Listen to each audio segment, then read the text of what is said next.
noção dos Você foi para a área da reprodução, certo? Sim. O que você faz? Você faz super animais? Biologicamente Vaca da modificados? Todd. Não faz. Não faz vaca do Todd? Mano, por favor, se for possível, faz Vaca, uma, né? vaca que dá Todd deve ser top. Puta que eu pariu. Porra, mano. Como eu queria. Vaca que dá Todd deve ser massa. Oi, deve ser Ou fácil. Nesquik, não, Todd não, Nesquik de morango. E deve É ser melhor. fácil, porque é só misturar o DNA da vaca com uma planta de cacau, né? Então, é só Com semente de cacau. Só colocar. Ô, puta bagulho fácil, vocês também, pelo amor de Sim. Deus. Preguiça. Vou fazer um Preguiça, pouco. preguiça. Eu acho que deveria ter mais pessoas voltadas para essa área, realmente. Mas a minha pesquisa, eu já pesquisei vários animais, inclusive assim, ó, eu pensei, será que eu devo falar todas as coisas que eu já fiz? Porque nesse lugar aqui é muito perigoso falar. Olha, mas vamos fazer o seguinte, Entendeu? dá esse material pra nós. É, Vamos coletar esse sêmen. passa o Instagram dos bichinhos. Exatamente. Chegamos no ponto. Passa o Instagram dos bichinhos que você já molestou. Põe a roupa deles aqui. Não participei mecanicamente de nenhuma dessas coisas. Era isso que eu ia perguntar. Você fez a coleta? Não. Porque tem uns vídeos que rola na Sabe o que internet, que é né? pior? Sabe o que é pior? Ah. Eu preparava o material, porque vocês sabem que existe... Você alguma vez falou, passa Uma- essa porra pra cá? Era uma boa, realmente. Tipo, no trabalho. Sem ser por justa causa depois? Seria uma boa. Mas durante o meu intercâmbio, eu trabalhei com análise de sêmen de pônei. Pra onde que você foi nesse quê? intercâmbio? De pônei. É menorzinho o Isso. sêmen também? Mas pra onde que você Será foi que o nesse sêmen do anão é intercâmbio? menor que o O nosso? intercâmbio, É. eu morei 1 ano e meio na Austrália. E na Austrália você falava, come here? Nossa, gente, socorro. O cara que entrou no modo, meu irmão. É que essa era muito boa. Ai, meu Deus. Sêmen de Pônei. Pônei. Eu não consigo não pensar num episódio de My Little Pony que usa Tamires, velho. Realmente, depois do que a gente assiste, assim, a gente fica bem traumatizado. Nunca mais consegue ver um pônei da mesma forma. Começa do começo, então. Tá. Que porra é essa? Não, na graduação, eu trabalhei com antioxidantes em sêmen de carneiro. Então, já... É importante não deixar enferrujar a porra dos bichos, né? Tudo a nível de melhorar a reprodução desses animais, né? Aí, no intercâmbio, eu trabalhei, né, com sêmen de pônei. E aí, depois, no meu mestrado, eu fiz 2 projetos. Um eu iniciei trabalhando com análise de célula de endométrio. Endométrio é a parede interna do útero, né? Das vacas. Daí eu fui pro lado dos bovinos e sempre segui nessa linha depois. E aí a gente fazia essas análises, só que daí eu não tinha tempo suficiente no mestrado para terminar, porque o mestrado são 24 meses, né? E às vezes uma pesquisa ela demora muito mais tempo. Então, quando eu vi que eu não ia ter tempo suficiente, eu fiz outro projeto. Mas daí, quando eu entrei no meu doutorado, que eu vim aqui para São Paulo... Você pegou esse projeto de volta? Não. Aí eu consegui ter mais dinheiro para fazer pesquisa, né? E aí o nível da minha pesquisa subiu bastante. Então, aqui no meu doutorado, eu consegui fazer análise de lipídios, ou seja, gorduras, nas 2 primeiras linhagens do embrião. Então, a gente produzia embriões aqui no laboratório e logo nas primeiras divisões celulares, a gente tem 2 tipos de células só. Tipo, começa lá uma bolinha e gera 2 tipos de células, que é a massa celular interna e o trofectodermo. Uma parte dessas bolinhas vai gerar o feto, né, em si, e o resto vai gerar a placenta. Então, eu queria ver quais as diferenças nessas células, porque no início todas são a mesma célula, e elas vão se diferenciando. Então, eu fiz todas as análises dos metabólitos e dos lipídios dessas células e diferenciei. Então, inclusive, até o meu artigo está por sair em breve. Pica demais. Aguentem aí. Não, vai. Muito Que bom. massa. Aí agora sim, só pra eu entender. Você começou com esse antioxidante no carneiro. Explica.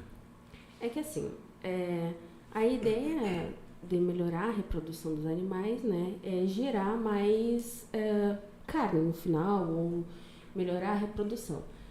Esses animais, seja carneiro, seja vaca, eles têm um apelo ambiental. Nos projetos a gente sempre começa com esse apelo ambiental. Por quê?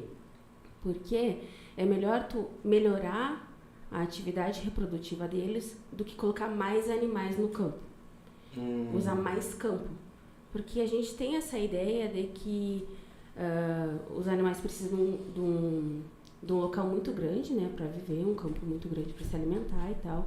Então, se a gente conseguir melhorar a eficiência reprodutiva, a gente consegue ter mais animais se reproduzindo utilizando um menor espaço. Então, isso também melhora para o meio ambiente. Então, todas essas ideias de melhoramento reprodutivo são para que a gente consiga aumentar essa eficiência para diminuir a utilização de outros recursos. E nesse aumento de eficiência, em algum momento vocês começam a olhar para no desenvolvimento do feto, a parte genética, você chega nessa parte de melhoria genética ou você está só no reprodutório antes, um passo antes? Dentro dos meus estudos, eu não chegava na parte, por exemplo, que a gente sabe que o dogma central da biologia molecular a gente tem o DNA, que é 2 fitinhas, né? E aí gera o RNA, que é uma fitinha só, que vai gerar a proteína, que a proteína é o que constitui os organismos, tá? E existem muitos estudos com RNA, que são os transcritos. Então, a gente vê momentaneamente o que acontece naquela célula, entendeu? Os meus estudos, eu trabalhava, agora principalmente no doutorado, era mais análise de outros metabólitos, por exemplo, como são as gorduras, os lipídios, né? Então, a gente não pode ver só a parte genética, né? A gente tem que ver outras coisas. Hoje em dia, você tem termos que se chamam... existe um termo que chama epigenética. A epigenética não é só o que tem constituído no DNA, mas sim fatores externos. Por exemplo, uma pessoa que é fumante, tá? Pode ser que lá na informação genética dela não tenha a informação de que ela vai desenvolver um câncer, porém ela está com um fator externo, né, no tabagismo, que pode gerar um câncer, entendeu? Então não estava escrito, mas por um fator externo desencadeou essa situação, entendeu? Então é muito complexa a história de estudar organismos, porque às vezes quando a gente mexe numa coisinha desencadeia uma série de outras. Pode falar. Não. Eu ia dar uma sugestão, se tiver algum companheiro de trabalho que estuda processo de engorda e tal em animais, eu posso passar o telefone dos meus pais para eles entenderem como é que modifica geneticamente algo para engordar pra caralho. Mas vocês já viram o touro musculoso? Que ele parece um crossfiteiro? Já. Aquilo ali é de verdade. Aquilo ali é real. Eles modificaram geneticamente aquele touro lá para ele desenvolver mais. Para ele virar o Cariani dos... Tá, mas então, e esse touro musculoso é só pra dizer que eu sei manipular isso?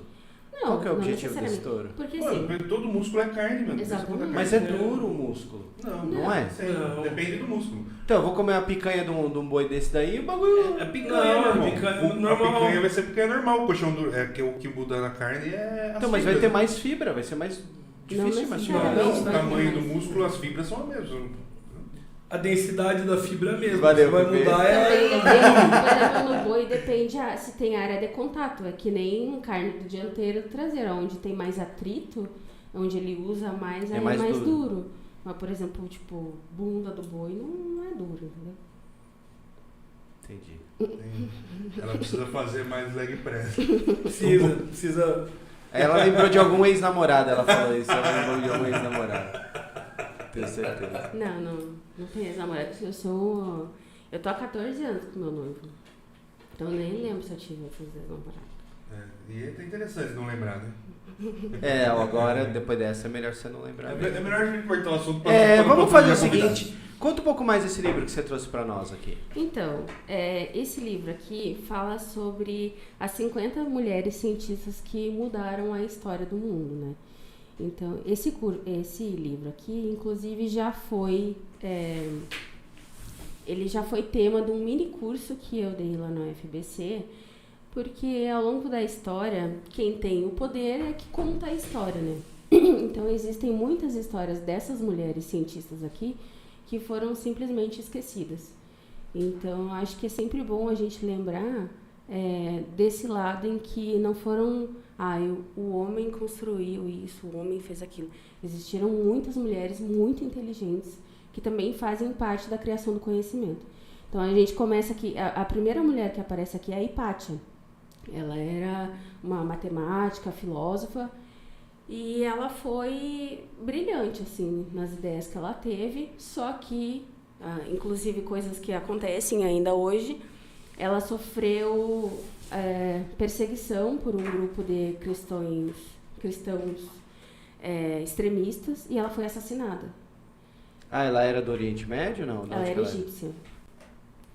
E aí ela desenvolveu, assim, ela era considerada uma egípcia, essa daí. Ela era considerada uma egípcia muito, muito inteligente, com ótimas ideias, só que daí acabou que a religião entrou no meio e ela foi assassinada até porque mulheres não eram consideradas, assim, seres pensantes, sabe? Então era muito difícil. Coisa que, assim, olha, isso aí, ela foi assassinada em 415, no ano 415.